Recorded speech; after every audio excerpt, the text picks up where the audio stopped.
എന്തൊക്കെയുണ്ട് വിശേഷങ്ങൾ? എല്ലാവർക്കും സുഖം തന്നെയല്ലേ? ഞങ്ങളിവിടെ സുഖമായിരിക്കുന്നു. അപ്പോൾ ഞാനിന്ന് വന്നിരിക്കുന്നത് ഒരു ഈസി മോരുകറിയുടെ റെസിപ്പി ആയിട്ടാണ് കേട്ടോ. മോരുകറി എന്ന് പറയുമ്പോൾ നമ്മൾ ഒരുപാട് റെസിപ്പീസ് ഓൾറെഡി പോസ്റ്റ് ചെയ്തിട്ടുണ്ട്. ഇത് തമിഴ്നാട് സ്പെഷ്യൽ മോരുകറി, വെണ്ടയ്ക്ക ചേർത്തുള്ള മോരുകറിയാണ്. അതായത് വെണ്ടയ്ക്ക മോര് കുഴമ്പ്. അപ്പോൾ വളരെ എളുപ്പമാണ് തയ്യാറാക്കാൻ. ഇച്ചിരി വ്യത്യാസമുണ്ട് നമ്മുടെ നാടൻ കേരള സ്റ്റൈലിനേക്കാളും. അപ്പോൾ നിങ്ങൾ എന്തായാലും തയ്യാറാക്കി നോക്കിയതിന് ശേഷം ഫീഡ്ബാക്ക് പറയാൻ മറക്കില്ല എന്ന് വിശ്വസിക്കുന്നു. അതുപോലെ തന്നെ കഴിഞ്ഞ ദിവസം തയ്യാറാക്കിയിരുന്ന പപ്പായ ഹൽവ കുറച്ച് പേര് തയ്യാറാക്കിയിട്ടുണ്ടായിരുന്നു. ഇനിയും കാണാത്തവർ കാണാൻ മറക്കില്ല എന്ന് വിശ്വസിക്കുന്നു. അപ്പോൾ ഒട്ടും താമസിച്ചാൽ നമുക്ക് എങ്ങനെയാണ് രുചികരമായിട്ടുള്ള വെണ്ടയ്ക്ക മോരുകറി തയ്യാറാക്കാം എന്ന് നോക്കിയിട്ട് വരാം. ഓക്കെ, അപ്പോൾ നമുക്ക് തമിഴ്നാട് സ്റ്റൈലിൽ എങ്ങനെയാണ് വെണ്ടയ്ക്ക വെച്ചിട്ടുള്ള മോരുകറി തയ്യാറാക്കാമെന്ന് നോക്കാം. അതിനുവേണ്ടി ഞാൻ ഇവിടെ ഒരു 10 വെണ്ടയ്ക്കാണ് എടുത്തിരിക്കുന്നത്. വെണ്ടയ്ക്ക ആദ്യം തന്നെ നന്നായി വാഷ് ചെയ്യുക. അതിനുശേഷം തുടച്ചതിന് ശേഷം ഇതുപോലെ നമുക്ക് മീഡിയം പീസസ് ആയിട്ട് മുറിച്ചെടുക്കുക. ഞാൻ ഒരു ചെറിയ ടൈപ്പ് വെണ്ടയ്ക്ക എടുത്തിരുന്നു. അപ്പോൾ ഒരു വെണ്ടയ്ക്കന് 3 പീസായിട്ടാണ് മുറിച്ചിരിക്കുന്നത് കേട്ടോ. അപ്പോൾ അത് നമുക്ക് മാറ്റി വെക്കാം. ഇനി ഇതിലേക്ക് അരയ്ക്കാൻ വേണ്ടിയിട്ട് കുറച്ച് ഐറ്റംസ് റെഡിയാക്കി വെക്കണം. സാധാരണ നമ്മുടെ കേരള മോരുകറിനേക്കാളും വ്യത്യാസമായിരിക്കുന്നത് ഇത് മാത്രമാണ്. അതായത് നമ്മൾ അരയ്ക്കാൻ ഉപയോഗിക്കുമ്പോൾ ഇതിലോട്ട് 1/2 ടേബിൾ സ്പൂൺ നമ്മൾ പരിപ്പില്ലേ, തുവരപ്പരിപ്പ്. ആ തുവരപ്പരിപ്പ് നിങ്ങളുടെ അടുത്തില്ലെങ്കിൽ ഏത് പരിപ്പാണെങ്കിലും ഉപയോഗിക്കാം. 1/2 ടേബിൾ സ്പൂൺ നമ്മൾ അരമണിക്കൂർ വെള്ളത്തിലിട്ട് വെച്ചിട്ടുണ്ടായിരുന്നു. അതുകൊണ്ടാണ് ഇതുപോലെ വീർത്തിരിക്കുന്നത്. അപ്പോൾ 1/2 ടേബിൾ സ്പൂൺ തുവരപ്പരിപ്പാണ് ഞാനിവിടെ എടുത്തിരിക്കുന്നത്. അതേപോലെ തന്നെ 1 ടേബിൾ സ്പൂൺ അരി ഞാനിവിടെ എടുത്തിരിക്കുന്നത് പൊന്നിയരിയാണ്. അതേസമയം നിങ്ങൾക്ക് ഇഷ്ടമുള്ള അരി ഉപയോഗിക്കാം. സാധാരണ ഒരു പച്ചരി പറയാറില്ല, പുഴുങ്ങലരിയാണ് പറയാറുള്ളത് കേട്ടോ. അപ്പോൾ 1 ടേബിൾ സ്പൂൺ നിങ്ങളുടെ കയ്യിലുള്ള ഏത് അരിയാണോ അത് ഉപയോഗിച്ചോളൂ. അത് നമുക്ക് മിക്സിയുടെ ജാറിലോട്ട് ഇട്ട് കൊടുക്കാം. അരയ്ക്കാൻ വേണ്ടിയിട്ടാണ്. ഞാനിവിടെ തമിഴ് റെസ്റ്റോറൻറ്റിൽ നിന്ന് മോരുകറി വാങ്ങിക്കുമ്പോൾ സെയിം ടേസ്റ്റ് തന്നെയാണ് കിട്ടാറുള്ളത് ഞാൻ ഉണ്ടാക്കി നോക്കിയപ്പോൾ. പിന്നെ നമുക്ക് അതിലോട്ട് ചേർത്ത് കൊടുക്കേണ്ടത് ഒരു 3 പച്ചമുളക്. പച്ചമുളകിൻ്റെ എരിവനുസരിച്ച് മാറ്റം വരും കേട്ടോ. അതേപോലെ തന്നെ 2 ചെറിയുള്ളി, പിന്നെ ഒരു ചെറിയ കഷ്ണം ഇഞ്ചി. വെളുത്തുള്ളി താല്പര്യമാണെങ്കിൽ 2 കഷ്ണം വെളുത്തുള്ളിയും കൂടി ഇടാം. പിന്നെ നമുക്ക് ചേർത്ത് കൊടുക്കേണ്ടത് ഒരു 3 ടേബിൾ സ്പൂൺ ചിരകിയ തേങ്ങയാണ്. അതും കൂടെ ചേർത്ത് കൊടുക്കുക. പിന്നെ നമുക്ക് അവസാനമായിട്ട് ചേർത്ത് കൊടുക്കേണ്ടത് എന്താ, 1/2 ടീസ്പൂൺ ചെറിയ ജീരകം, അതായത് ക്യൂമിൻ സീഡ്സ്. പിന്നെ ഒരു 3-4 കറിവേപ്പില. കുറച്ചും കൂടി വെള്ളം കൂടെ ചേർത്തിട്ട് നല്ല മഷി പോലെ നമുക്കിത് അരച്ചെടുക്കണം കേട്ടോ. അപ്പൊ നമ്മുടെ അരപ്പ് റെഡി ആയിട്ടുണ്ട്. നമുക്കിത് മാറ്റി വയ്ക്കാം. ഇനി നമുക്ക് കറി ഉണ്ടാക്കാൻ തുടങ്ങാം. അപ്പൊ നമുക്കിനി ഗ്യാസ് ഓൺ ചെയ്യാം. നമ്മുടെ സോസ് പാനിലോട്ട് ഒന്നില്ലെങ്കിൽ വെളിച്ചെണ്ണ അല്ലെങ്കിൽ നല്ലെണ്ണ ഒഴിച്ചു കൊടുക്കുക. ഞാനിപ്പോൾ ഇവിടെ ഒരു തമിഴ് റെസിപ്പി ആയതുകൊണ്ട് നല്ലെണ്ണയാണ് ഉപയോഗിക്കാൻ പോകുന്നത് കേട്ടോ. നല്ലെണ്ണ ഒഴിച്ചു കൊടുത്തിട്ടുണ്ട്. അതൊന്ന് ചൂടായി വരുന്ന സമയത്ത് ഒട്ടും തന്നെ വെള്ളമില്ലാത്ത വെണ്ടയ്ക്ക കഷ്ണങ്ങൾ ഇട്ട് കൊടുക്കണേ. നമ്മുടെ എണ്ണ ചൂടായിട്ടുണ്ട്. അതിലോട്ട് വെണ്ടയ്ക്ക ഇട്ട് കൊടുക്കുക കേട്ടോ. അതേപോലെ തന്നെ ഒരു അല്പം ഉപ്പ് ചേർത്ത് കൊടുക്കുക അതിന്റെ കൂട്ടത്തിൽ കൂടെ. എന്നിട്ട് ഒന്ന് വാട്ടിയെടുക്കാം. ഞാൻ മീഡിയം ഫ്ലെയിമിലാണ് തീ വെച്ചിരിക്കുന്നത് കേട്ടോ. നമ്മുടെ വെണ്ടയ്ക്ക അത്യാവശ്യം വാടിയിട്ടുണ്ട്. അതിലോട്ട് ഒരു 1/4 ടീസ്പൂണോളം മഞ്ഞൾപ്പൊടി ചേർത്ത് കൊടുക്കാം. നന്നായിട്ട് ആ മഞ്ഞൾപ്പൊടിയുടെ പച്ചമണം മാറുന്ന വരെ അങ്ങ് വാട്ടിയെടുക്കാം. ഇനി നമുക്ക് ഇതിലോട്ട് അരച്ചു വെച്ചിരിക്കുന്ന കൂട്ട് ചേർത്ത് കൊടുക്കാം. 1 ഗ്ലാസോളം വെള്ളം ചേർത്ത് കൊടുക്കാം. വേവിച്ചെടുക്കണം, കാരണം ഇത് തിക്കാവും. നമ്മൾ ചേർത്തിരിക്കുന്ന അരിയും അതുപോലെ തന്നെ പരിപ്പും തിക്കാവുന്നതാണ്. അപ്പോൾ വെള്ളം പോരാ.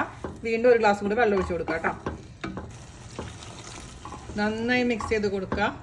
നന്നായി ഇളക്കി കൊടുത്തോളൂ ഇടയ്ക്കിടയ്ക്ക്. പിന്നെ നിങ്ങൾ ഒഴിക്കുന്ന സമയത്ത് തേങ്ങയുടെ കൂട്ടത്തിൽ കൂടെ 1 ഗ്ലാസ് വെള്ളം ഒഴിച്ചിട്ട് അങ്ങ് മിക്സ് ചെയ്താൽ മതി. അല്ലെങ്കിൽ പെട്ടെന്ന് കട്ട പിടിക്കാനുള്ള ചാൻസ് ഉണ്ട്. അപ്പോൾ പിന്നെ കട്ടകൾ ഇങ്ങനെ കിടക്കും. അപ്പോൾ ഞാൻ ഇതിൽ 1 ഗ്ലാസ് മൊത്തം 3 ഗ്ലാസ് വെള്ളം ഒഴിച്ച് കൊടുത്തിട്ടുണ്ട്. നന്നായിട്ട് ഇതിന്റെ ഒരു 10 മിനിറ്റോളം തിളയ്ക്കണം. അപ്പോഴാണ് ഇതിന്റെ പച്ചമണം മാറുള്ളൂ. അതിനുശേഷം മാത്രമേ നമുക്ക് ഇതിലോട്ട് തൈര് ഒഴിച്ച് കൊടുക്കാൻ പറ്റുള്ളൂ കേട്ടോ. ഇട്ട് കൊടുക്കണം. ഉപ്പ് നമ്മൾ കുറച്ച് വെണ്ടയ്ക്കൊക്കെ ഇട്ടിട്ടുണ്ടായിരുന്നുള്ളൂ. അപ്പോൾ നമുക്ക് ഇനി ഒരു 1/2 ടീസ്പൂൺ ഉപ്പ് ഇട്ട് കൊടുത്ത് നോക്കാം. എന്നിട്ട് വേണമെന്നുണ്ടെങ്കിൽ മാത്രം എക്സ്ട്രാ ഇടാം കേട്ടോ. ഒരുപാട് ഉപ്പ് ഇടണ്ട. പിന്നെ നമ്മൾ മോര് ഒഴിച്ചതിന് ശേഷം തീരുമാനിക്കും ഉപ്പ് വേണോ വേണ്ടെന്നുള്ള കാര്യം. ഒരുപാട് ഉപ്പിട്ട് കഴിഞ്ഞാൽ നമ്മുടെ കറിയെ കൊള്ളായി പോകും. ഇപ്പോഴും മോരുകറി ഉണ്ടാക്കുമ്പോൾ നമ്മൾ പുളിയുള്ള തൈര് ഉപയോഗിക്കാൻ പ്രത്യേകിച്ച് ശ്രദ്ധിക്കുക. തൈര് എടുത്തിട്ട് നന്നായിട്ട് മിക്സിയിലിട്ട് അടിച്ചതിന് ശേഷമാണ് ഇത് ഒഴിക്കേണ്ടത്. തൈരായിട്ട് ഒഴിക്കരുതേ. അപ്പോൾ നമ്മൾ ചേർത്തിരിക്കുന്ന അരപ്പ് നന്നായി തിളച്ച് അതിൻ്റെ പച്ചമണൊക്കെ മാറിയിട്ടുണ്ട്. അതിലോട്ട് നമുക്ക് തീ കുറച്ചതിന് ശേഷം അടിച്ചു വെച്ചിരിക്കുന്ന തൈര് ഒഴിച്ചു കൊടുക്കുക, അതായത് മോര് ഒഴിച്ചു കൊടുക്കാം. എന്നിട്ട് ഞാൻ തീ ഓഫ് ചെയ്യാണ് കേട്ടോ. തീ ഓഫ് ചെയ്തതിന് ശേഷം നന്നായി ഒന്ന് മിക്സ് ചെയ്ത് കൊടുക്കാം. തീ ഓൺ ചെയ്യരുത്, കാച്ചി ഒഴിച്ചാൽ മാത്രം മതിയാവും. പിന്നെ നിങ്ങൾ എപ്പോഴും ശ്രദ്ധിക്കാത്തൊരു കാര്യം എന്ന് വെച്ചാൽ മോരുകറി ഉണ്ടാക്കിയിട്ട് ആ അടപ്പിൽ തന്നെ ഈ മോരുകറി വെച്ച് കഴിഞ്ഞാൽ അങ്ങ് പിരിഞ്ഞു പോകും. അതുകൊണ്ട് എപ്പോഴും നമ്മൾ അടപ്പ് മാറ്റി വെക്കണം കേട്ടോ. ഇത് മിക്സ് ചെയ്തിട്ടുണ്ട്, നമ്മൾ ഓഫ് ചെയ്തിട്ടുണ്ട് കേട്ടോ. ഇനി നമുക്ക് ഇതിലേക്ക് കാച്ചി ഒഴിക്കാം. നമ്മൾ അടപ്പ് മാറ്റി വയ്ക്കാം. നമുക്ക് കാച്ചി ഒഴിക്കാൻ വേണ്ടിയിട്ട് സോസ് പാൻ അടുപ്പത്ത് വെച്ചിട്ടുണ്ട്. ഒന്നില്ലെങ്കിൽ നല്ലെണ്ണ അല്ലെങ്കിൽ വെളിച്ചെണ്ണ ഒഴിച്ചു കൊടുക്കാം കേട്ടോ. ഞാനിപ്പോൾ ഇതിലേക്ക് 3 ടേബിൾ സ്പൂണോളം നല്ലെണ്ണ ഒഴിച്ചു കൊടുത്തിട്ടുണ്ട്. അതൊന്ന് ചൂടാവട്ടെ. അപ്പോൾ നമ്മുടെ എണ്ണ ചൂടായിട്ടുണ്ട്. അതിലോട്ട് 1/2 ടീസ്പൂൺ കടുക് ഇട്ട് കൊടുക്കാം. അതൊന്ന് പൊട്ടി വരുന്ന സമയത്ത് ഒരു അല്പം ഉഴുന്നുപരിപ്പ് ഓപ്ഷനിലാണ്, പക്ഷെ തമിഴ് റെസിപ്പീസിലൊക്കെ നമ്മൾ ഉഴുന്നുപരിപ്പ് ഇടാറുണ്ട്. ഇനി നമുക്ക് ചേർത്ത് കൊടുക്കേണ്ടത് കുറച്ച് ഉണക്കമുളകാണ്. എൻ്റെ കയ്യിൽ ഉണ്ടമുളക് ഉള്ളതുകൊണ്ട് ഉണ്ടമുളക് ഇട്ടുന്ന് മാത്രം. അതേസമയം മറ്റേ നീളത്തിലുള്ള മുളക് മുറിച്ചിട്ടാലും മതിയാവും കേട്ടോ. അതേപോലെ തന്നെ കുറച്ച് കറിവേപ്പില. പിന്നെ നമ്മൾ ഇതിൽ എക്സ്ട്രാ ആയിട്ട് ചേർക്കാൻ പോകുന്നത് ചെറിയുള്ളിയാണ്. ഒരു 5 ചെറിയുള്ളി വളരെ നൈസൊക്കെ അരിഞ്ഞത് ചേർത്ത് കൊടുക്കാം. അത് നല്ല ഗോൾഡ് കളർ ആവുന്ന വരെ വഴറ്റിയെടുക്കാം കേട്ടോ. നമ്മുടെ ചെറിയുള്ളി നല്ല ഗോൾഡ് കളർ ആവാൻ തുടങ്ങിയിട്ടുണ്ട്. നമുക്ക് ഓഫ് ചെയ്യാം. അതിനുശേഷം ഒരു നുള്ളു കായത്തിന്റെ പൊടി, കായം പൊടിച്ചതില്ലേ, കായത്തിന്റെ പൊടി ഒരു നുള്ളു മാത്രം മതി കേട്ടോ ചേർത്ത് കൊടുക്കാം. ഒരു നല്ല ഫ്ലേവറിന് വേണ്ടിയിട്ടാണ്. അതേപോലെ തന്നെ ഒരു നുള്ളു ഉലുവയുടെ പൊടിയും ചേർത്ത് കൊടുക്കാം. നിങ്ങളുടെ അടുത്ത് ഉലുവയുടെ പൊടിയൊന്നും ഇല്ലാന്നുണ്ടെങ്കിൽ നമ്മൾ കടുക് കാച്ചുന്ന സമയത്ത് ഉലുവ കാഴ്ചയാലും മതിയാവും കേട്ടോ. മിക്സ് ചെയ്തിട്ടുണ്ട്. നമുക്ക് നമ്മുടെ മോരുകറിയിലോട്ടൊന്ന് ഒഴിച്ചു കൊടുക്കാം. ആഹാ.